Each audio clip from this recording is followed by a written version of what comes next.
Welcome, welcome. Hello, peace. This is Melissa L. Jones here with the Edible Activist Podcast, and I am super excited for our second live.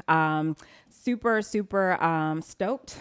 We had our launch 2 weeks ago, and now we're on our second episode. So super excited to be here and just welcome everyone to the space. So welcome. Let us know where you're tuning in from. I know that we have a couple people in already. So as you get acclimated to the space, do not be afraid to rep your set and let me know where you're tuning in from. You won't leave me hanging. Y'all are like my hype mans over here. Okay. So just let us sister know where you're tuning in from. I really appreciate that. So again, welcome everyone. I'm Melissa L. Jones here with the Edible Activist Podcast. And we are live like the squad. If y'all remember that, anybody from the DC area. So we are in the building, and I'm just truly grateful that you all have joined us today. So again, for those who are just getting acclimated to the space here, go ahead and shout out your city. Hey, Shayla, how you doing? I got some family in the building. Shayla, where are you dialing in? Not dialing in from. Where are you tuning in from? Let us know. Again, as you all get acclimated to the space, just say hello, drop a hi, and let us know where you all are tuning in from. So we like to see folks, in different spaces and different cities. So let us sister girl know.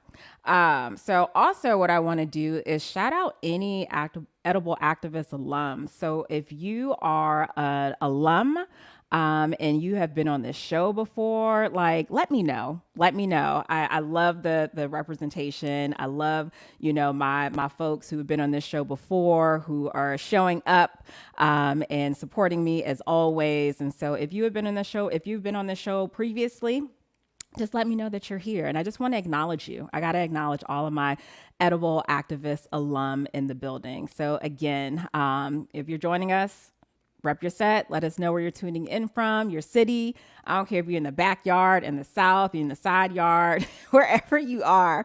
Just let us know where you are. And just welcome again. So, okay, we got Dallas. Me, who's me? Me, who? Oh. In my kitchen. I'm not mad at that. That's like a perfect place to be, in your kitchen, like watching this show. I love that so much. All right, y'all. Again, I'm going to say, because we're going to get started in just a few moments, but if you're just tuning in, I'm Melissa L. Jones, host of the Edible Activist Podcast. Let us know where you're tuning in from. Rep your city. Let us know any Edible Activist alum. If you've been on this show before, let me know. Just shout. All right, so we're gonna keep this thing moving. Continue to always ask that you all like give me grace, because I'm doing a lot behind the scenes here. I really am. So production, I got cue cards, I got a whole ton of things going on. One thing that I definitely want to remind folks to do is that if you have not subscribed to the YouTube channel, go ahead and find Food Talks in Color on YouTube. Go ahead and subscribe, and share, if you find this content of value. And as we continue to do more lives, like, I want you to share the good word of this podcast and share it with your friends and with your family, and get the word out there. Let's get those numbers up. I want more subscribers. I'm actually close to 100 subscribers, and I'm going to celebrate every subscriber that I get, because I'm just starting out on YouTube. So I don't think I'm doing bad. And so I just got to celebrate me. I got to celebrate the podcast. But if you're not subscribed, go ahead and find Food Talks in Color on YouTube, and go ahead and hit that like, subscribe, and share. Share. Sharing is caring. So I really do appreciate you all. All right, so I am going to just touch on a few housekeeping things. But again, I probably sound like a broken record. If you're just joining, go ahead and shout out your city wherever you're tuning in from. We would like to know. Be engaged in the chat. So don't leave us hanging. I swear, you guys are like the hype folks, for this show. So don't be afraid. We're nice. I'm a nice person, so don't be afraid. Just let me know where you're tuning in from. All right. So before we get started, just a few housekeeping things. I think the biggest thing is the utilization of the comments. So if you are, I want this to be an experience for everyone. So utilize the chat, put in your questions, put in your comments throughout the show. It's a way for you to stay engaged. And honestly, like, I don't want you to be bored. You will never be bored because I'm not a boring person. This platform is not boring, but I think the best way for you to be engaged is to utilize the comments in the chat. So just stick to that. The only other thing that I want to highlight is that, well, one more thing after that is that, everyone is entitled to an opinion. So, just be respectful. This entire platform, I come in love and come in peace. And so, there may be times when we talk on topics that may be controversial or things that you may not agree with. And I encourage you to actually put in the chat, like, some of your thoughts and your perspectives.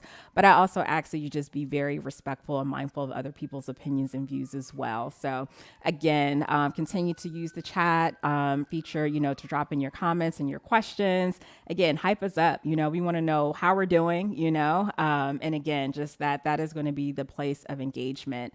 The last thing too that I will add, and actually I'm now drawing a blank, but let me look here at the comments. So we got Dallas, hey Dallas, Northern Virginia, okay VA, Maryland. You guys stay where you are in Maryland, okay? But shout out to Maryland. Shout out to Maryland. We appreciate Maryland in the building, the DMV in the building, all of those good things. So again, thank you all for joining. Again, if you're just now dropping in, just go ahead and rep your city and where you're tuning in from. I did have another housekeeping item, but y'all, I'm drawing a blank and I totally forgot. But again, use the chat. Be engaging, be respectful. And again, if you have not subscribed to this channel, please go ahead and do so. I really appreciate you. And again, I'm going to continue to say this throughout the show. Just thank you for showing me a bit of grace because I got a whole lot going on behind here. Again, from my cue cards to managing the production and looking at the comments. Oh, that was the other thing. So as we go throughout the show, feel free, anything that resonates with you, go ahead and drop that in the comment section. So you have any questions, you have any comments, and we'll try to address those as we go throughout the show.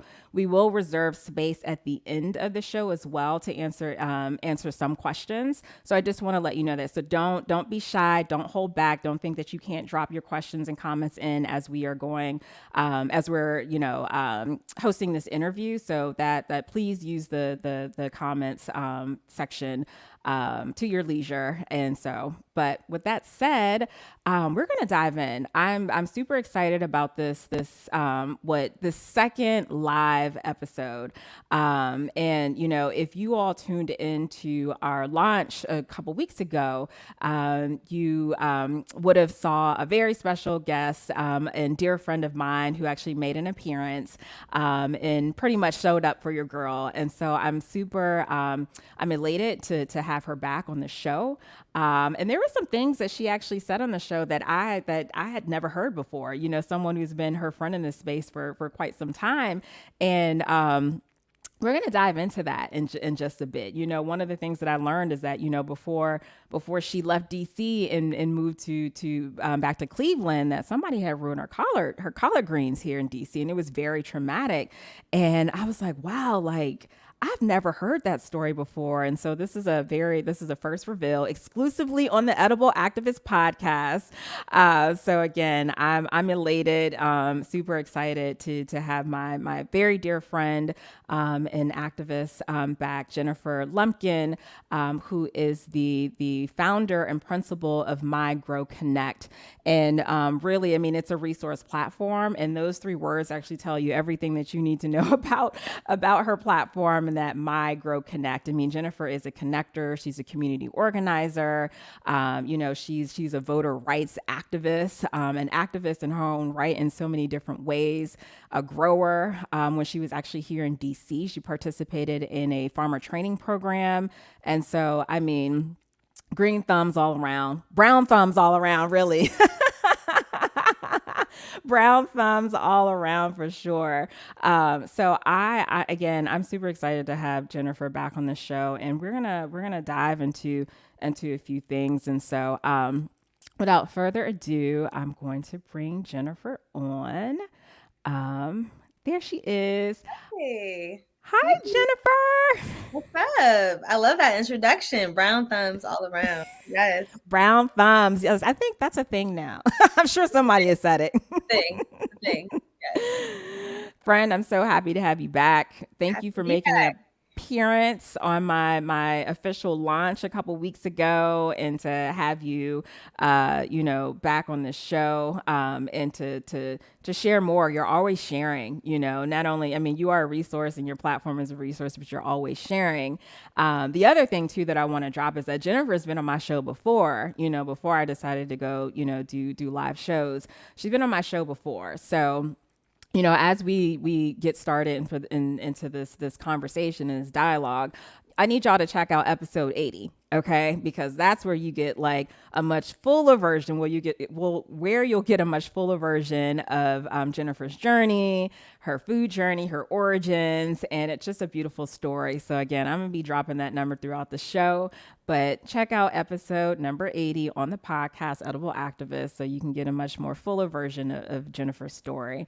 So again, I just want to welcome you to the space again, Jennifer, and as we, continue to welcome everyone back in the space, I definitely want to have you start off by just doing a brief, reintroduction for those who may not know you, Sure. and just to share a little bit about yourself. And as we do that, for those, who are tuning in, I have some beautiful, vivid photos that I'm actually going to share because I really do believe and the importance of visuals and visualization. And this work is extremely visual, which is one of the reasons why, I decided to take the show live, and that, the agrarian life, it's visual work and it needs to be seen.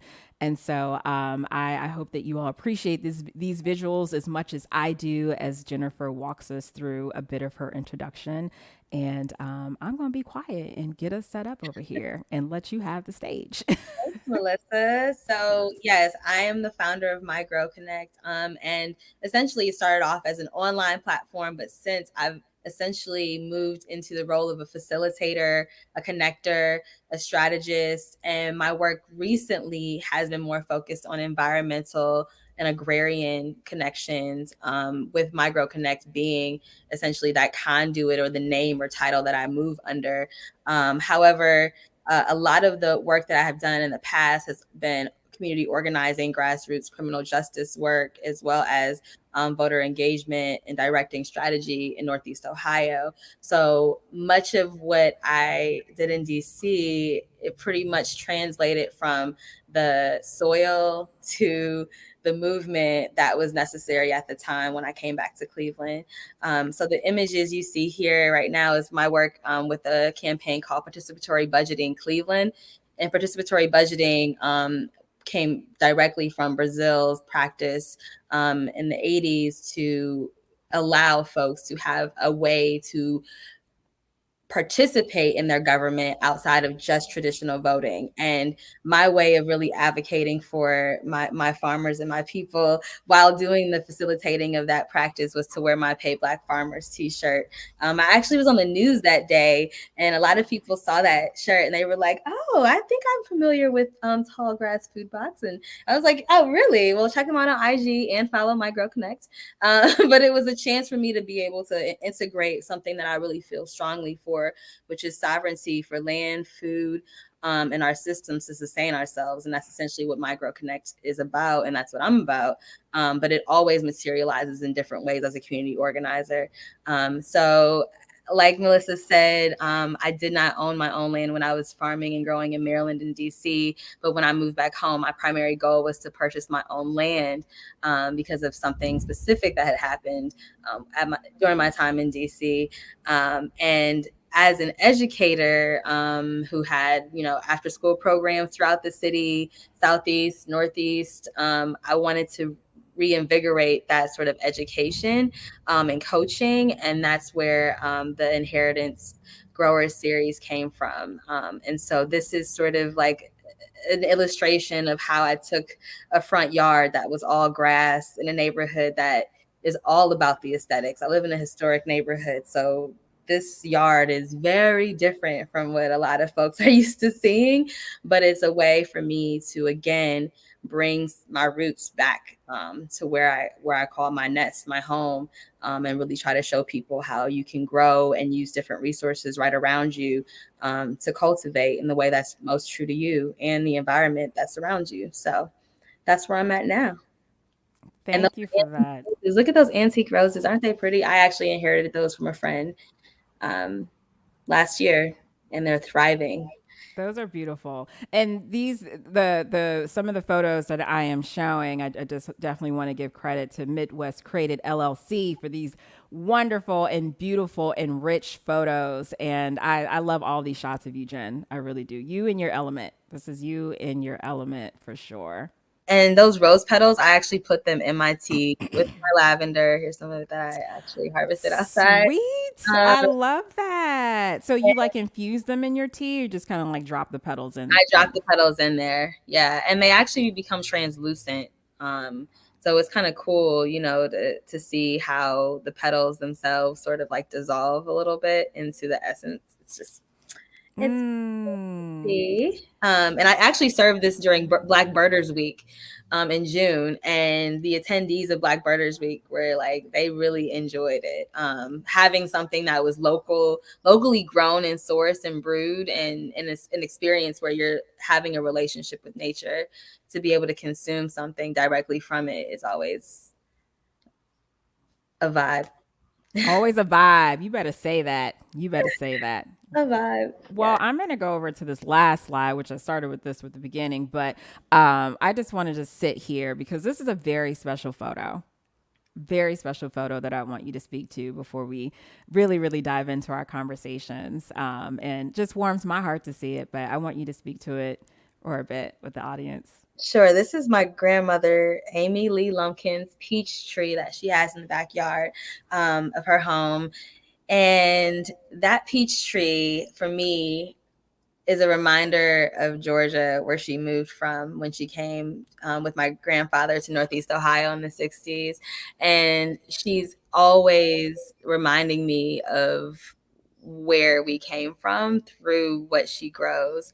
And so when I saw the buds popping at the beginning of spring, and I just remember like, okay, it's time for us to plan our trip back home. It just reminds me so much of why I'm doing what I'm doing, even with my grandmother being older and also like maybe not as active. The one thing she's going to do is she's going to have her peach tree. And so for me, it's just like it's motivation, it's inspiration, and it's always a reminder of why I'm doing what I'm doing, and why I name things what I name them. Right? Like there's this inherent connection, and so that to me is why inheritance. This is inheritance. This is what I'm inheriting. The technique, Mm. the reminders, the process. Like all of this is part of the inheritance. I love that so much. And this makes a great, great segue into our conversation and our conversation around inheritance because, you curated an entire series, called Inheritance. And I feel like when we talk about inheritance, we often think, not everyone, but a lot of us often think about like the physical things, right? The house, the jewelry, the antiques. But we don't think about just like those moments where you're like sitting in grandma's kitchen, or like when grandmother is literally driving me across a church parking lot to like pick persimmons. That is a moment that you inherit because you keep that. You get to keep that, And so I love how you defined, inheritance, and especially for the series that you curated not too long ago. And so I just want to spend some time just talking through that a bit, and just sharing with our audience of, how you went about curating that series, and what sparked it. What sparked it? So what initially sparked this series was um, going through a number of personal losses, including my agricultural mentor, Uncle Yao, who passed away last year, my cousin Nard, who passed away as well, a few other very close people to me that I felt a sense of loss, and I had to really dig deep to understand why it was important for me to keep growing, because it was hard to see life and nurture life while going through so much loss. So the series came up as a way to remember what I was gaining and what I had already gained, and how I had not actually lost anything. I had gained more. And my cousin's celebratory ceremony, I inherited one of the plants. And I brought it home and I cared for it. I nursed it. And within that soil, there were some other seeds that popped up. And it reminded me of a technique that Uncle Yao had taught me. And that there were certain parts of me that I was starting to remember while taking care and nursing for this plant that I inherited through his loss. And so it was like I was starting to understand that inheritance isn't necessarily something tactile, but it's also a practice, a tradition, a way in which you understand the intentionality that goes into cultivating.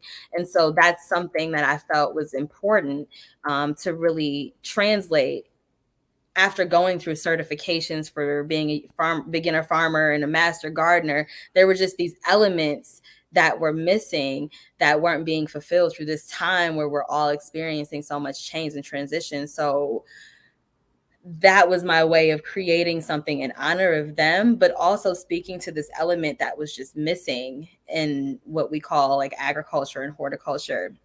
So when I spoke to my close friend Tamika Archer, who's a licensed therapist, she also brought that same element. She's like, I'm talking to everyone about growing and no one's understanding why it's important to pass this up, pass it on. And we thought, like, let's do this together. You have a scientific element, a psychology element. I have the actual like techniques that I can pass on. Let's pass this up. Let's pass it up to people, because we don't say pass down. We say we pass it up, right? And like just the practice of understanding that plant life has a cycle and it has to go dormant in order to be strong again, right? Like there's an understanding that nothing really goes away. It just goes back into the soil and it becomes something else. So we came together and said, let's we already did a grower series. So this is like we've spoken before. We've all done these things, right? Like so it's like how do we hone in and tap into this moment and what it means? And so inheritance was my way of like remembering, like don't ever forget you've inherited so much to everyone you learned with, taught to, learned from, watched. There's so many things that we have. There's nothing that we've lost, really. That's so beautiful. That is so beautiful.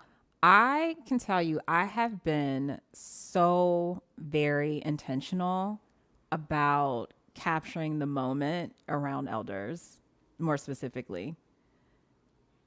When I am in the kitchen with my Mhm. grandmother, I don't take any moment for granted. Put that phone down.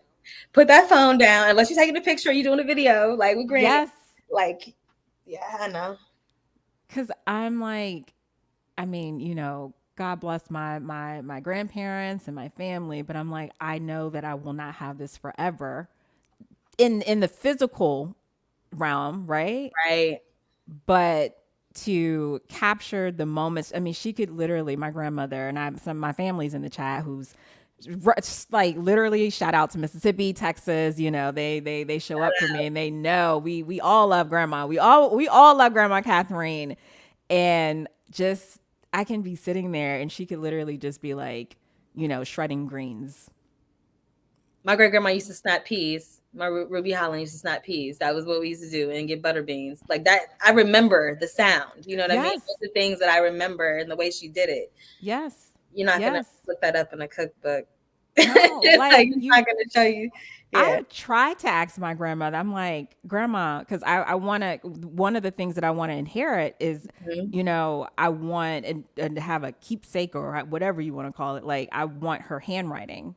Mhm. And this woman, I'm telling you, she's sweet as pie, but she'd be a little feisty. Okay, Grandma, can you write down how you cook greens? And she's like, I don't know how I cook greens. I just put the greens in a pot and some water. And my grandmother is an excellent cook. Mhm. But she doesn't get what I'm trying to do, and I'm like, I just want you. I don't care what you do. You could say you put a teaspoonful of whatever. I just want it on a piece of Just write paper. some letters Just down. write some Write letters some down. letters. Yes. No, That's it. I hear That's you. it. But and again, I think what you curated was just so beautiful because I never looked at inheritance that way. I didn't. I And didn't. that was the point. It was to try to show that the value, and I mean, I'm as much as I want to say I'm anti-capitalist, I really know that we all are part of the system because we exist within it. However, I wanted there to be a perspective that put value on what we know and what we share and how we're doing things, because that is what makes us us, right? So I think having and understanding the value in that, and knowing that it's valuable, that there's value to it, even though you can't look at the stock market and see what it's worth, Mm-hmm. right? There's still value to it. And I know that my existence within the space of being a consultant or a strategist, I'm sometimes around folks that are not agrarians and don't think it's necessarily valuable. So if there's always this sort of validating the work for myself again, right? And Mm-hmm. saying this is valuable because this is how we can learn from it. So it was important to have a series because I thought it was important to show that there's more elements to growing than just the scientific, right? There's a spiritual side to it that we all have to pass up and that we've all received. We just have to know it's there. Oh, that was a word. I might have to Snap put them that back. brown fingers. That was a word. Yes, yes. That was a word. All right. So thank you for sharing that. I definitely just thinking of inheritance. I wanna segue into our next conversation This because spicy part. we got some things to talk about. Okay. Can we get to this part? Bring them out. Bring them out. So Jen, so my lunch, right? When I had you there, and again, thank you for making an appearance.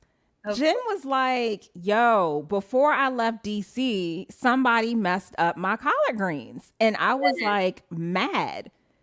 And when you said it was traumatic, I felt that in my soul. It was And traumatic.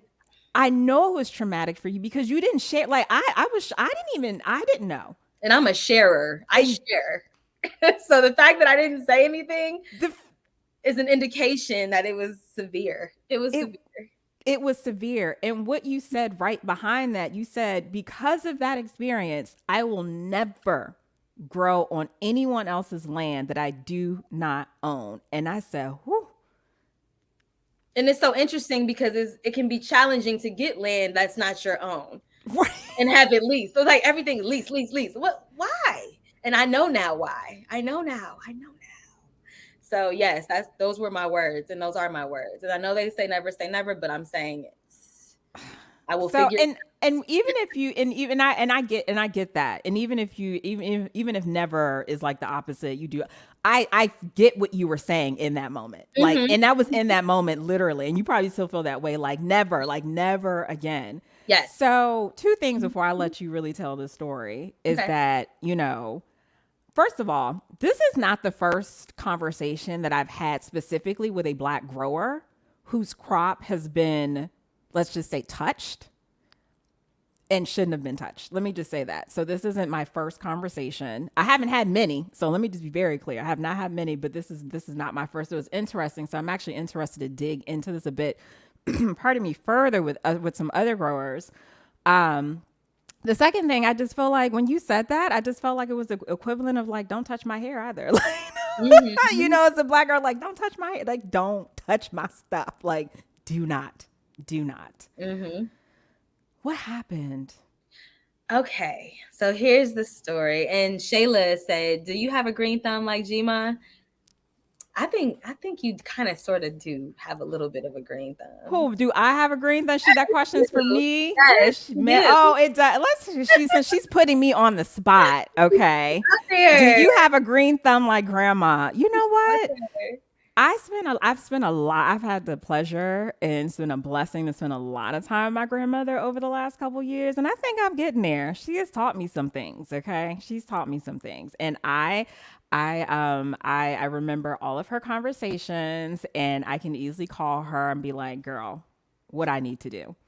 Not exactly. I'm not to her level yet, but I'm getting there. So So speaking of grandmas and great grandmas and great grandpas, I decided while managing a farmer's market in Maryland that I would actually grow Georgia collards like my great grandfather. I had never met my great grandfather. He passed away a year before I was born.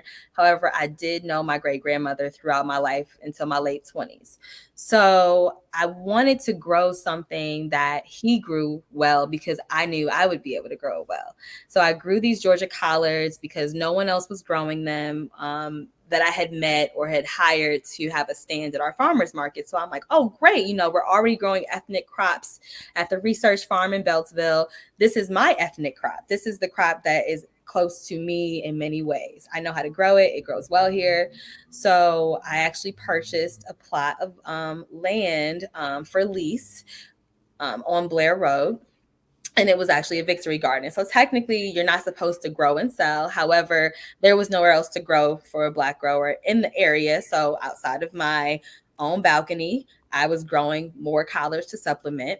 So I'm growing these collards. I'm the only person growing them, selling out every time. Lots of my Ethiopian customers love collard greens. So I was doing well. Posted on Instagram. I had a big black trash bag of collards. I was growing so many. It was awesome. It was great. So I'm into week 4, going to the patch to harvest early morning because that's when the collards and the veggies are the most dense, nutrient dense. So you harvest them in the morning and then you sell them right after. So I went early in the morning to harvest my collards for market. I get there and I don't see my collards standing up. If anybody has ever grown collards, you see them, they stand up, especially in the morning with the morning dew. They're just sharp. I don't see them. I'm like, what? I see footprints. I see tramples. They're pulled up and thrown down, pulled up and thrown down, row by row, pulled up and thrown down, pulled up. Not just pulled off the stalk, but pulled up. And I see big footprints, like boot prints.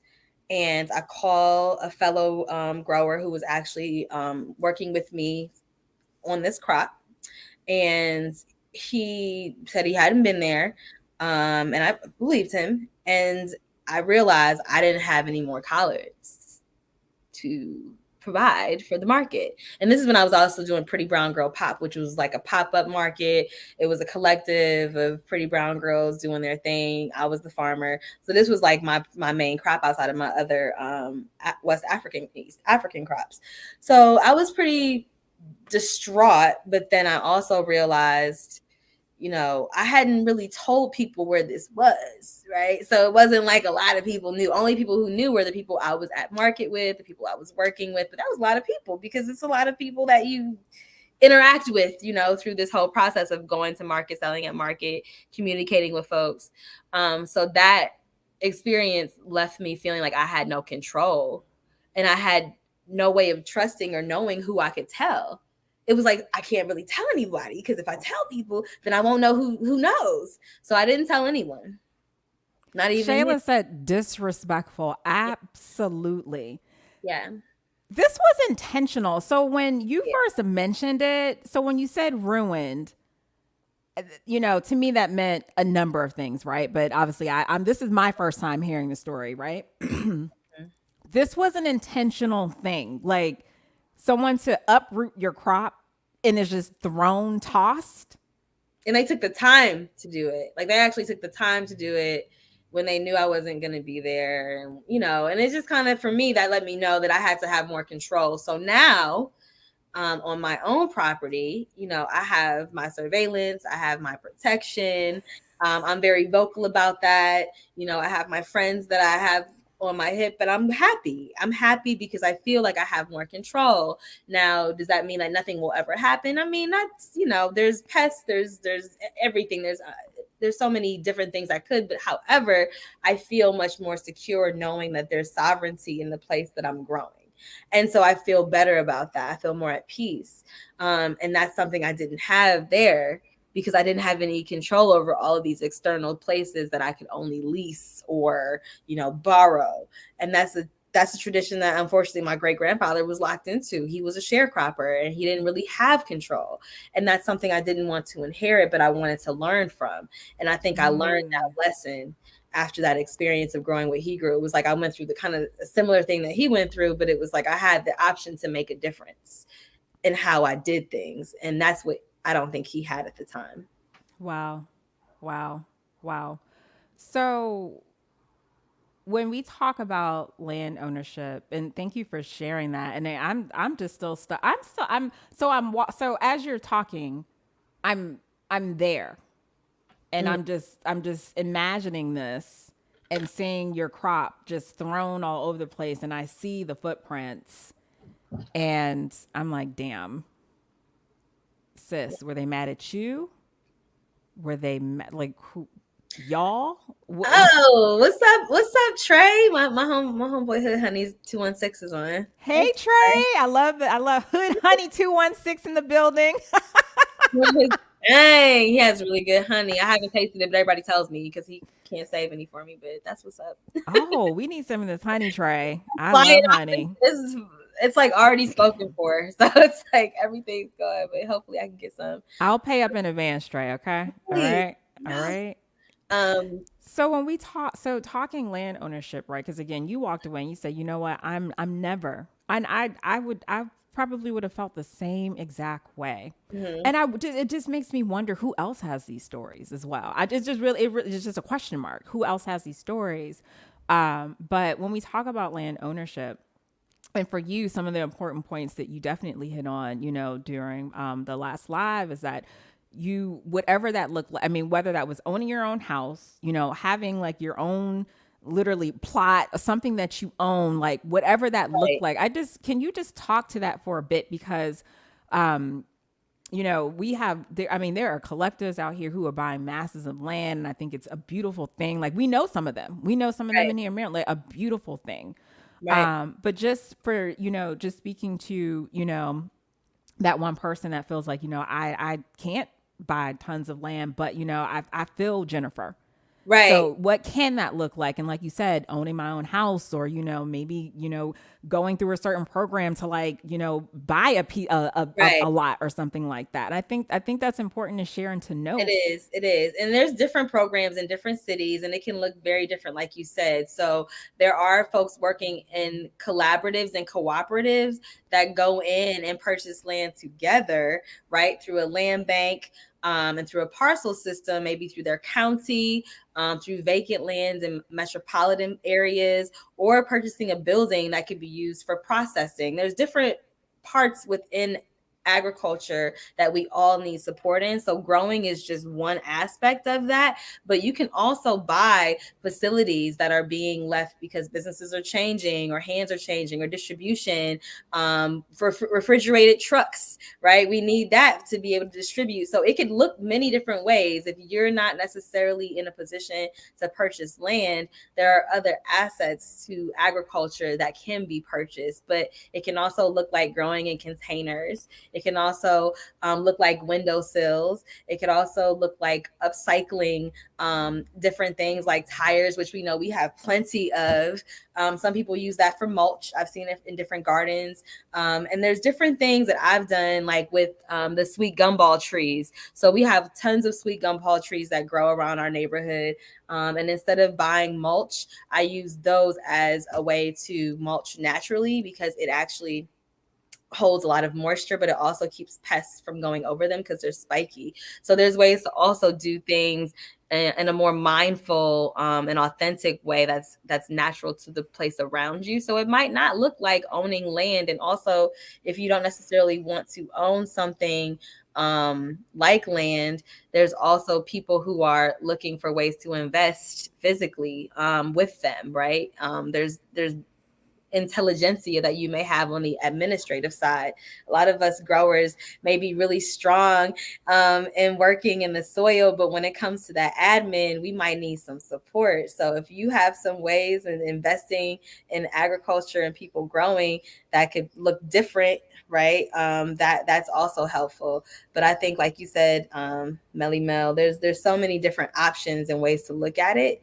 But there's a perspective shift that you have to really want to do it, and also know what you've inherited and know what you are good at, and understand what that translates to where you are.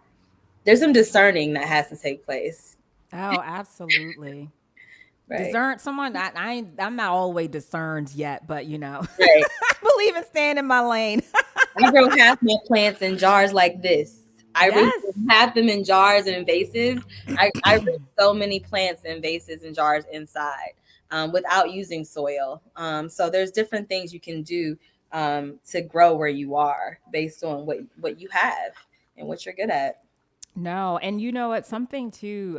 What you had said earlier, you hit on shipping containers. There are folks who are growing in shipping containers, Yep. and so there are a myriad of ways. And I always have to shout out Chris Riddick of Afro Beats. Is that he is like big on. I don't care. I said this in last show. Like I don't care how small your place is. You can grow something, and Mm-hmm. it's yours. It's your space. Can nobody touch that? And my father hopped in the room speaking of, hey, that's what's up. Dad is in the room. What? Michael Jenkins came in the room. Hi, Okay. Mr. Came in Jenkins the in the room. Yeah. building. Yeah. Yes, I love all of this. So we had a question. Shayla said, "Can you grow Georgia collards in on Mississippi land?" What zone is Mississippi in? I think I it's about the same because Georgia has that red clay soil, and the collards that we grew, they were grown like right near a little irrigation ditch, so there was good drainage. So I think it depends on the soil type you have, but they grow well in Ohio, especially if you can put them in a greenhouse in the late fall. But they like being cold. They can grow outdoors, like they like frost. They are fine. So I would say yes, but I don't know what kind of land you're growing on in Mississippi because I haven't been there to look at the soil, so I don't know. Well, we have to bring you to Mississippi then. I mean, that just yeah. Come on down, girl. Come on down. Yes. I mean, we all. I mean, Mississippi is pretty warm year round. I mean, you there in freaking December and it's like 80 freaking degrees. But is it I sandy? Is it sandy soil? It actually is pretty sandy. That's what I was saying. Like I think it would have to be a little less sandy in order for Hmm. it to be sturdy enough to I hold. mean, at least like I'm thinking of like my grandmother's yard and where she grows. It's not like this rich, like wet, soil. It's more of like a dry, like sandy texture. Mhm. Mhm. So, Mhm. but yeah. But Shayla, let us know how it works out for you. Grow some collards, all right, so that we can feast. Yes, I love that. Any other questions you all have, please go ahead and drop them in the chat. Like we can certainly acknowledge them as we talk. I wanted to bring Chelsea's comment back up that says, yes, that's what it's about. Speaking to your comment of like community building and connecting with each other and partnerships and who can do what. And she says, my friends and I are purchasing land as well. Go ahead, Chelsea. Do it. I love that. I love that. I think the other thing too is more, and I know the resources out there, but like once you purchase that land, like sharing that process too, Yes. it's a whole thing. Oh gosh, it's a whole thing. Yes, that technical piece, that's the largest gap in transference in Ohio right now is that there are farmers who are legacy farmers and phasing out, and they're looking for people to give land to or sell land to. And there's this technical piece that's missing, this huge gap. So that would be dope to hear how people are actually doing the process, Mm-hmm. you know? Yes, absolutely. So Shayla, by the way, y'all, Shayla's my cousin. So shout out to my cousin who's in the building. She said, we have access to land in Pocahontas. I did not know that. I did not know that. I say our Awesome. family on actually both sides have either they own land. They own land and some like masses of land. That's a whole story within itself, but there is land in the family. But I actually I want to have another another conversation about land ownership within the family in a future conversation We need to talk about that. Can we talk about, yeah. because it gets very sticky. And that's a Uh, whole other piece that we need help it's through. Yes, it can get ugly. It's an interesting dynamic. So, thank you for sharing that, for Shay. So, thank you for sharing that, Shay. That's what I Say, meant to say.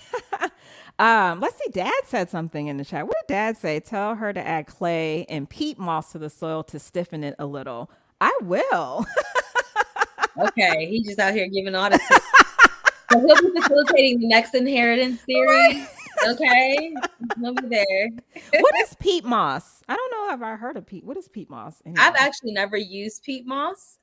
So I know that it's like basically the sort of mossy soil that holds moisture, but I've never actually used it before. Oh, okay. Okay. All right. So back to our collards and our land. So I guess the concluding question that I have is that we just don't know who did it. We don't We know. have an inkling. We have an inkling of who did it, some thoughts, but I'm at the point where it doesn't even matter anymore. Good for I you. mean, it's so odd because I never thought that I would get here, but I am at the point where it's like it doesn't even matter. Mm.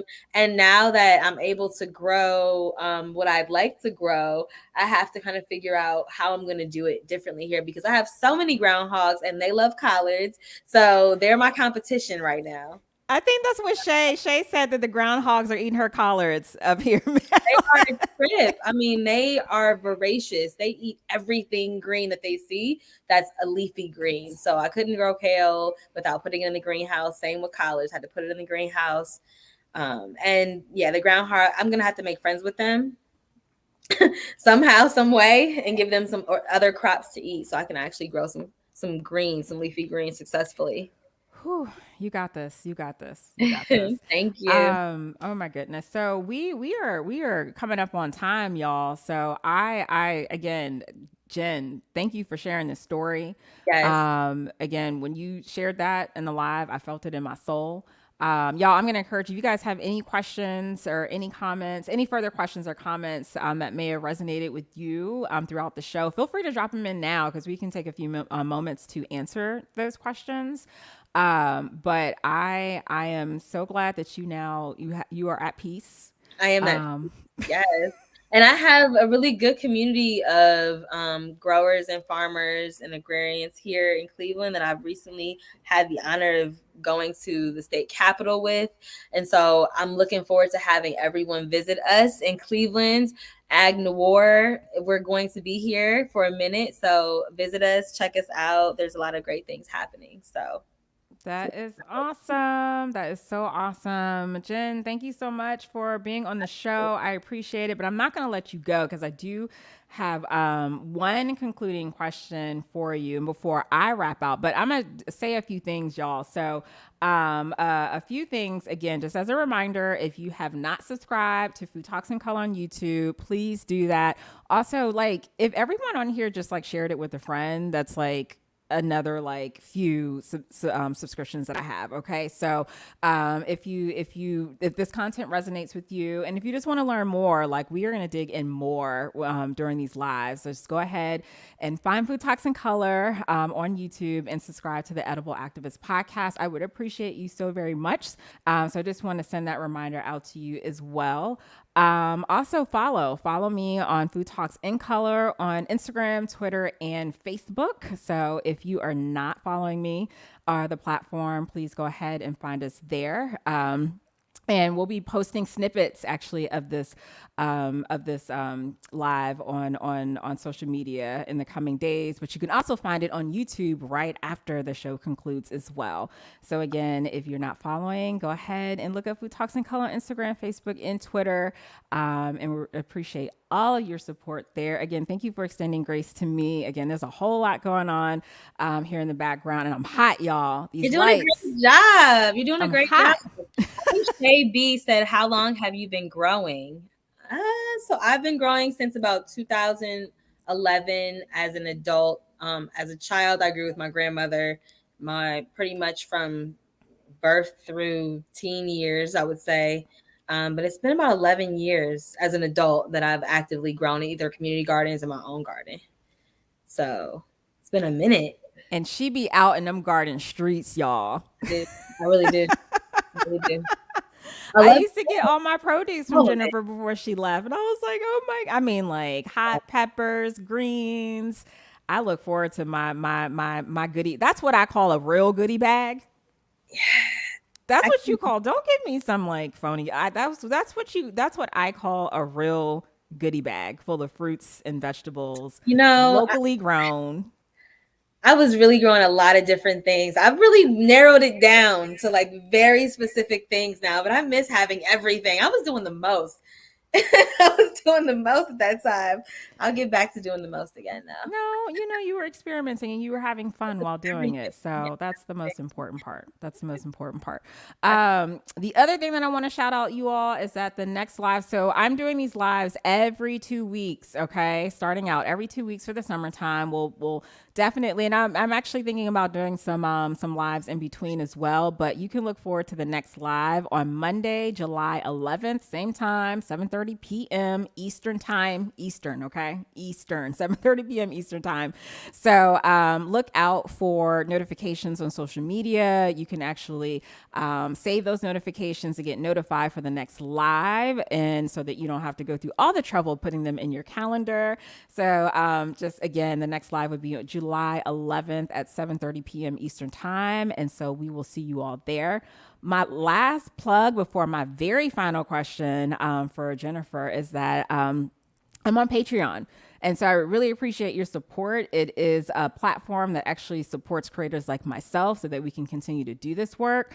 It costs. It costs to show up. It costs to talk behind the mic, to keep things up. So you could support for as little as $5 a month, $10 a month, like whatever your heart's desire. So I just want to put that out there. So if you go to patreon.com/food food talks in color, you can find us on there, and your support is greatly, greatly, greatly appreciated.